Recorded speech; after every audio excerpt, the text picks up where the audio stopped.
Hello everyone and welcome back to Monsters of the Past.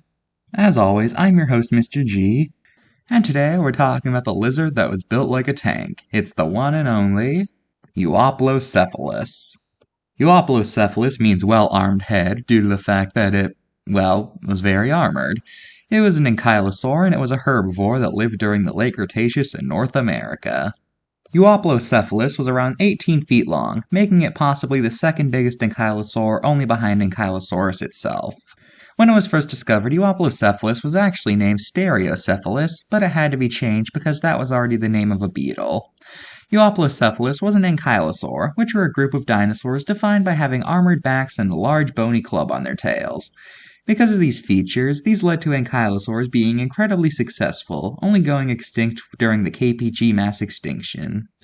These tail clubs are most likely their main defense mechanism, as they could have very easily have used their tail club to break the kneecaps or possibly even the skull of predators, such as T-Rexes or Gorgosauruses.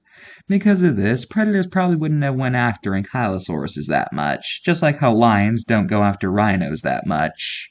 Along with Euoplocephalus, some other notable ankylosaurs include the famous Ankylosaurus, which doesn't have a card for some reason, Pinacosaurus, an Asian ankylosaur, and Crichtenosaur, a dinosaur actually named after the author of the Jurassic Park series, although it's currently dubious, so it may not have even existed. To end this section off, I'll explain some differences between Ankylosaurus and Euoplocephalus.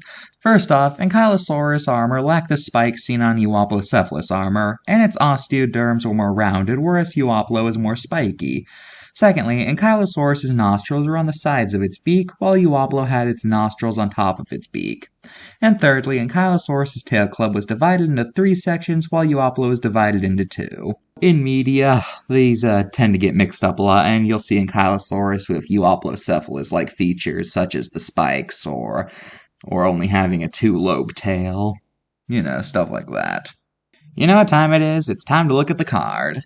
So, I'd like to clear up something from my Edmontonia video. In that video, I said that I couldn't tell where its armor was supposed to begin, and, I realized after making the video that that was a weird complaint, considering that we don't know Ankylosaur skin covering.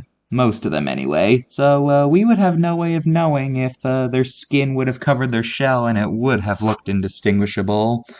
So, this time I'm not going to complain about the fact that I can't tell where the armor begins, since we just wouldn't know. But, other than that, this is a pretty good card. There's only some minor errors, like how it claims that it was hunted by T-Rex even though the two of them didn't live together.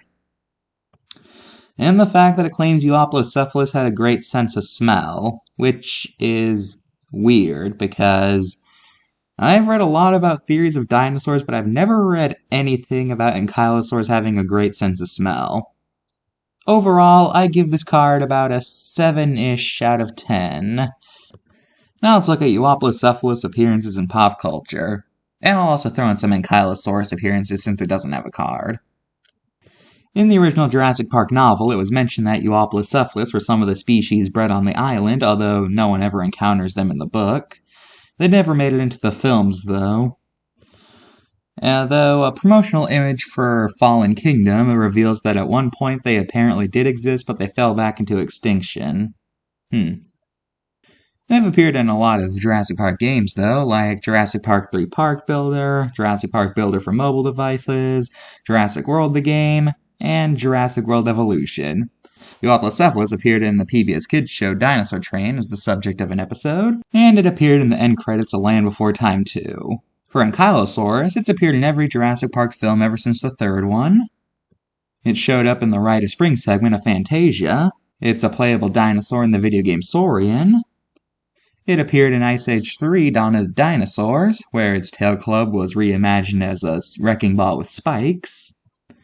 It's also shown up in Land Before Time. It appeared in the final episode of Walking with Dinosaurs. And finally, it appears in the video game Ark Survival Evolved, as a tameable animal. That's all for this episode of Monsters of the Past. Join me next time when I talk about the dual-crested lizard. Bye!